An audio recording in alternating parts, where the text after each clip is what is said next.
Hi family, just wanted to show you really quick how I make that spinach artichoke dip I've been talking about. First, you're going to take half a large onion. You can use sweet Vidalia or red onions. I chose a sweet onion, and you're just going to dice up that half onion like so. Take an 8-ounce jar of artichokes and just do a rough chop to make them small enough to cook evenly with the spinach.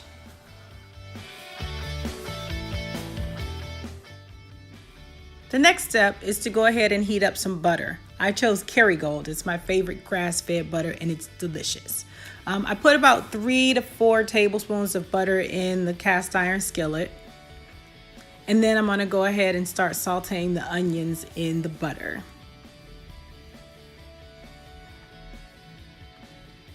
So you wanna go ahead and add in your onions into the melting butter. And you're going to saute those for a couple minutes until they become translucent. It might take about 4 or 5 minutes or so, but you want them to get nice and soft and shiny, and then you'll be ready to move on to the next step.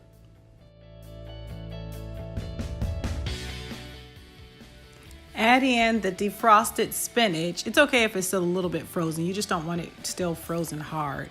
So go ahead and add that in. I used about 3/4 of this package of spinach. Sometimes I'll use the whole package. It's up to you how much you want in there. And then just make sure you're giving it a very good stir so that the spinach gets warm all the way through. Right now it doesn't really need to cook all the way because it's still going to be on the stove for a while.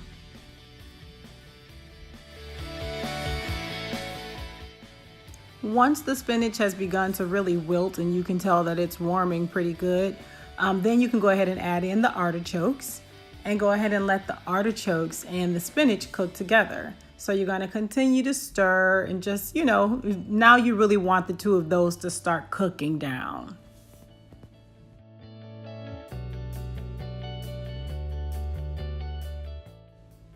Now before they're completely cooked, it's a good idea to start seasoning. So I like to use quite a bit of sea salt, don't judge me, some fresh cracked black pepper, and then I also like to add in some red pepper flakes so that it has a little bit of a kick to it.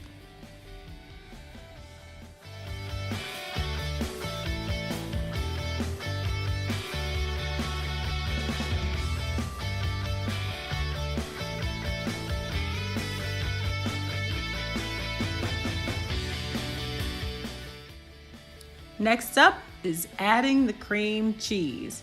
So for this pan, I used 2 8-ounce packages of cream cheese.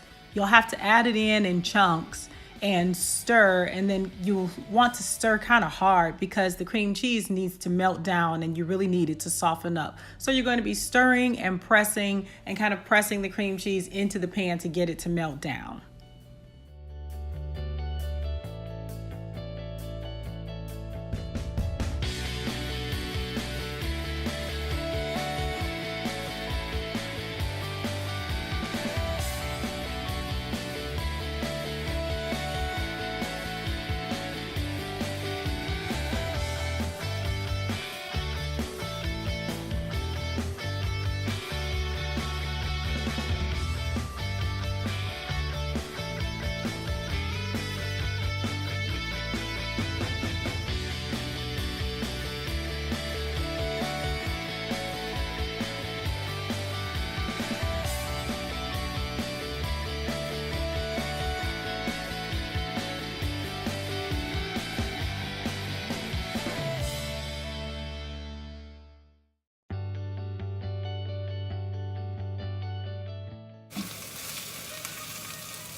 So you've got the cream cheese and the spinach and artichokes and onions all mixed together pretty well. Now's a good time to add another layer of seasoning. So a little more salt, black pepper, and of course red pepper flakes. I like my dip to be a little looser, so I add a little heavy whipping cream, maybe a 1/4 cup up to about 1/2 cup, and then just really give it a good stir so that it loosens up and it's easier to dip things into.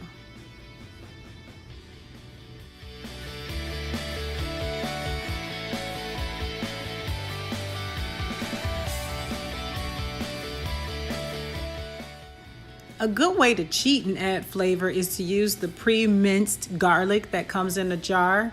I added probably about 2.5 to 3 teaspoons. I figured that's maybe about 2 cloves of garlic. And so I'm just going to mix that in and give it a good stir. And then I let it simmer down a little bit. You want to add the garlic last because if you add garlic too soon, it gets bitter. At this point, it's pretty much done. So all that's left to do is get it prepared to go into the oven. So I'm just going to take the spatula and kind of level out the top and just smoothing it around a little bit. And then I'll grab a couple handfuls of shredded cheese. I had a triple cheddar. So I'm just going to kind of cover the top with the shredded cheese. I'm using a cast iron skillet so it can go right into the oven. It's been preheated to 400 degrees. It'll bake for 10 minutes just to melt the cheese, and then you're done. Peace.